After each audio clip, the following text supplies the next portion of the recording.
Historia de la barbería. La barbería más que un oficio es considerado una profesión, siendo fundamental en el cuidado estético masculino y las nuevas tendencias en cabello y barbas.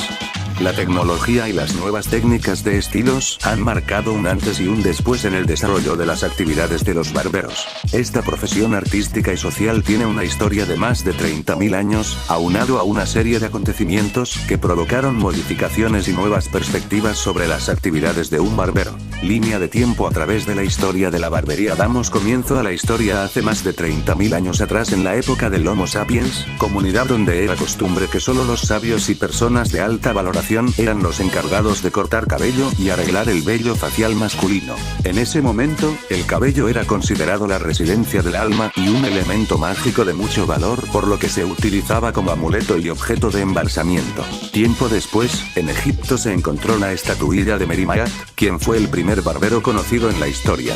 Su tarea era afeitar a los sacerdotes de Amón cada 3 días, encargándose tanto del cabello como del resto de los vellos del cuerpo.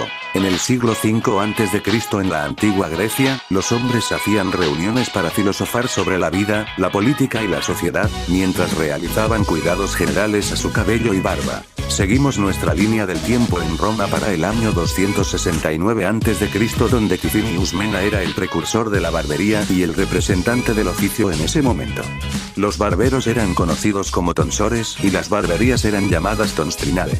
Tiempo más tarde, en la Europa medieval se generó una profesión que unía la medicina con la barbería. El barbero cirujano hacía extracciones dentales, blanqueamientos, cirugías, enemas, amputaciones, drenaje de forúnculos, limpieza de oídos y muchas otras labores médicas. De la misma forma, la persona con esta profesión cumplía sus funciones en el cuidado del cabello y la barba de los hombres. En el siglo XV, durante el reinado de Enrique VIII, las profesiones de barbería y medicina fueron separadas, pero aún así los barberos seguían estando a cargo de las extracciones dentales. Ambroise Paré es conocido como el padre de la cirugía moderna, realizó estudios de médico barbero como parte del gremio de barberos cirujanos en Francia, París.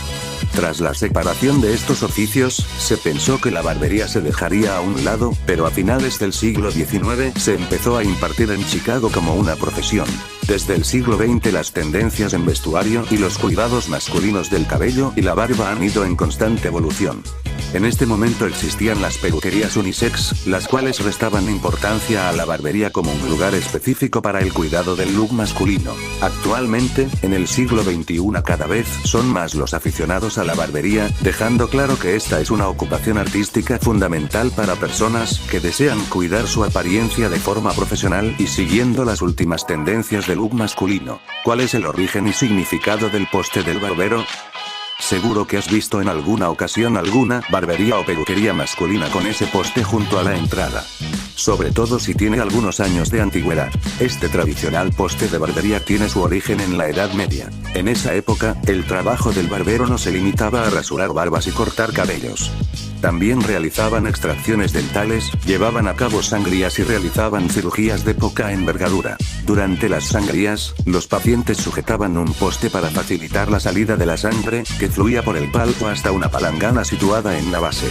Y al terminar su trabajo los barberos enrollaban las gasas ensangrentadas en los postes para ponerlas a secar, y lo hacían de manera ostentosa para anunciar su actividad. Así, la población, en su mayoría analfabeta, al ver los postes blancos con esas bandas rojas enrolladas de esa manera, sabían que había un cirujano barbero. El color azul apareció más tarde. En 1745 en Inglaterra, hubo una escisión en el venerable gremio de barberos, fundado en 1308, creándose la Sociedad de Cirujanos, que acabó por convertirse en 1800 en el Real Colegio de Cirujanos. Así se separaron ambas profesiones. Y para distinguirse unos de otros, se acordó utilizar el blanco y el rojo para el símbolo del recién creado Colegio de Cirujanos, y añadir el color azul al de los barberos.